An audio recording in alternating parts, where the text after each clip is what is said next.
excited about. Thank you. During winter break, he came to my apartment to water my plants and hasn't left, so I think it's going pretty well. We've been sharing a studio apartment for about 4 months now, and he's actually the best roommate I never wanted. I really feel like I won the lottery without having to buy a ticket because we didn't meet on an app. We actually would have never matched because there's a 23-year age gap between us. Yeah, Ned's story, but different. And his story, but also different. We met at a picnic. Depending on how old you think I am, you're probably wondering if I met him in a stroller or a wheelchair. Well, he can walk by himself, although he prefers to hold my hand. He was born the year I graduated college, which blows my mind. It's the one time that I struggle to comprehend how two different things can happen at the same time. He's 27 and I'm 49, and we decided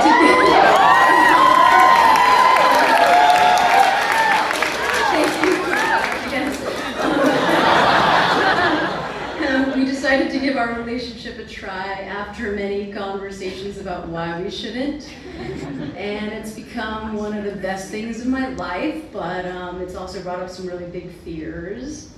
Fear of death is the biggest one.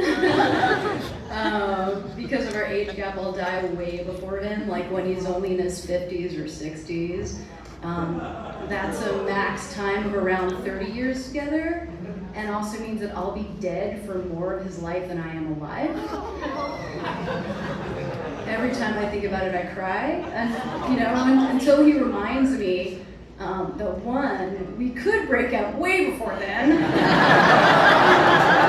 and two, a bus could hit him tomorrow because no one knows when they'll die. I'm still waiting to feel better. Also, physical attraction is another big fear of mine, because as he ages and starts looking older, like someone in their 30s, I might stop feeling attracted to him.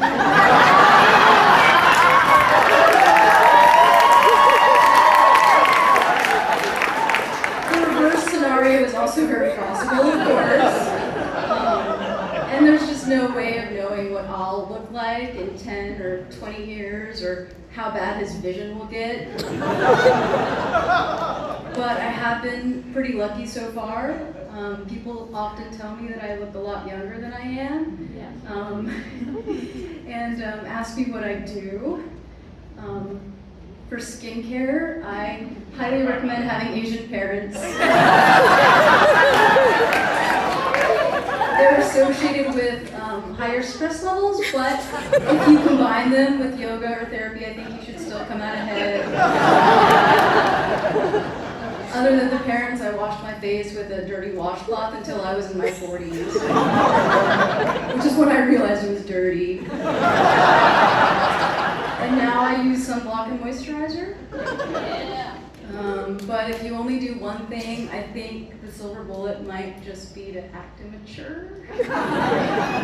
Side note on that, I don't fully understand why people think I'm immature, but I am aware that not everyone thinks leggings are pants, which I wear 90% of the time.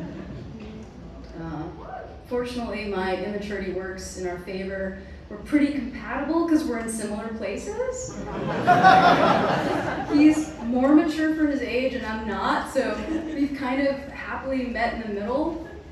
He's done a lot of work to get where he is, and I've remained approachable and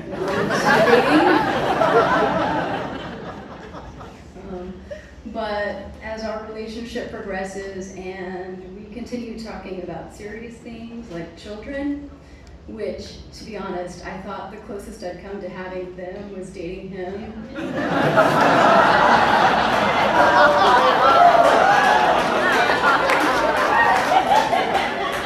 I've become aware that I haven't been able to do a really basic thing because of fear I'm having right now is a lot bigger than I thought.